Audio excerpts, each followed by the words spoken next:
Welcome to Tutorials with Tori. Today I'm doing a companion video for our Pixie Dust little bear hat, but this will also work great for any project where you are working small circumferences in the round, especially those that are too small to fit on a 16-inch circular needle, which is what I've got here on this little bear hat, but I'm about at the point of my decreases where the stitches are getting a little stretched out, so they're not fitting well on here anymore. So I'm going to show you a few different options today that include using two circular needles. So I'll use two approximately 16-inch circular needles. This one's actually 20 inches, but it works pretty well with any slightly smaller. 24 or less is usually ideal. I'm also going to show you how to use magic loop, and for that today I've got a 32-inch cord for my interchangeable circular needles, and I've also got a set of 5 double-pointed needles. So I'm going to show you how to work with all of these in the round. So I'll be right back. Since I've already got my stitches on a 16-inch circular, I'm going to go ahead and start with the two circular method. So once you get to the point, or when you're starting out on your pattern, if you don't have enough stitches for your circular needle, you'd cast on stitches onto two needles. So when working this, when switching from your needles or again casting on, you want to put about half the stitches on one circular and half the stitches on the other. And in this case, I'm just knitting off the one circular onto the second circular needle. So I'll meet you back here once I've got half the stitches on this circular.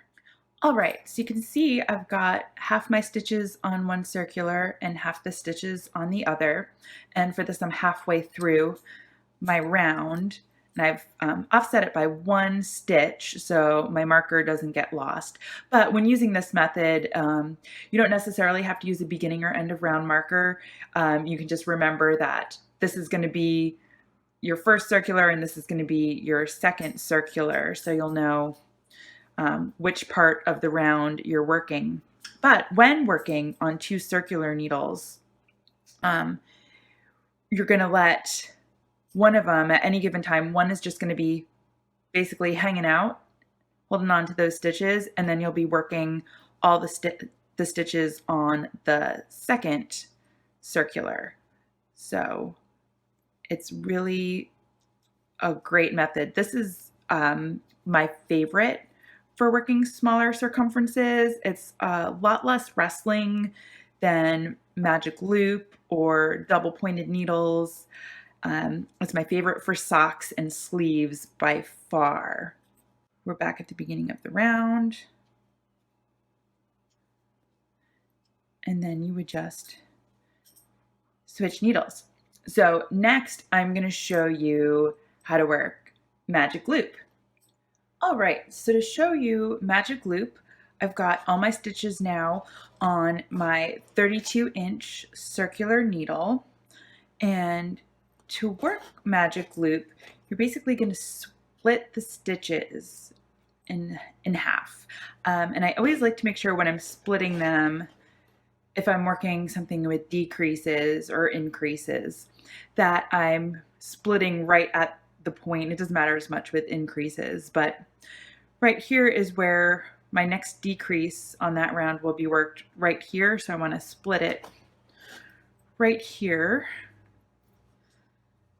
And then to work this, you get half of your stitches onto your working needle, and then you've got your loop over here, and then you pull this side out so you have that to work with. And then you just go ahead and knit in the round as you normally would. As you can see, there's a little Usually at the beginning and the end of each half, there's a little bit of wrangling to get all the cords in place, but after that, it's smooth sailing. There's just, once we get halfway through, we're gonna have to switch just like we did at the beginning of the round and get those stitches set up. So here we go. I am at the end, and it's gonna look just like the first half. So we just, again, pull this needle out, get the other half of the stitches onto the working needle, and then we are good to go to finish this round. And once I finish this round, I'm going to come back and show you double pointed needles. And I did already, that's also shown in the main video, this part 2 for the Pixie Dust little bear hat, but I'll show them again in this video. So any hat or any small circumference knitting you're doing, you can use these techniques. So I'm ready, I'm back at the beginning of the round, and I'm ready to switch over to double pointed needles.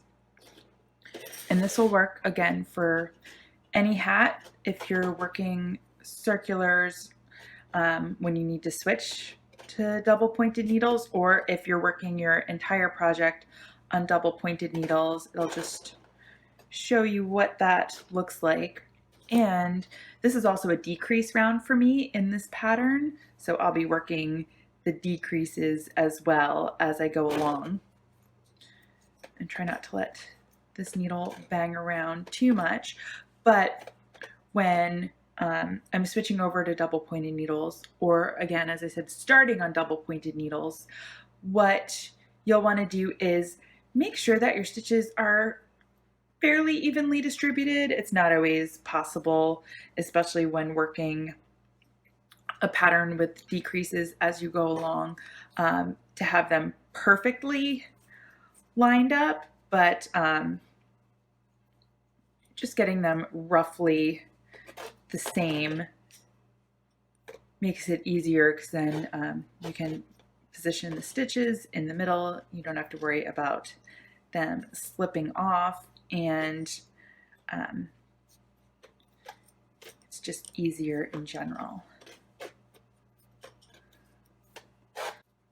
But I'm going to finish up getting these stitches over, and I'll show you how we work around once we have them all on there. All right, so I've got all my stitches on my DPNs now, and as you can see, we make a nice little square, and with this, you just keep knitting around, but you're just going to, as you get to each needle, once you knit all the stitches off of one needle, that then becomes your working needle. So here we go. So this is now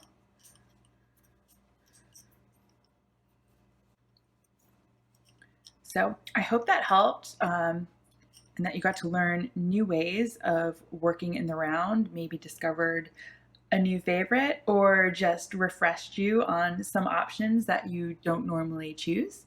But thanks so much for joining me, and I'll see you here next time.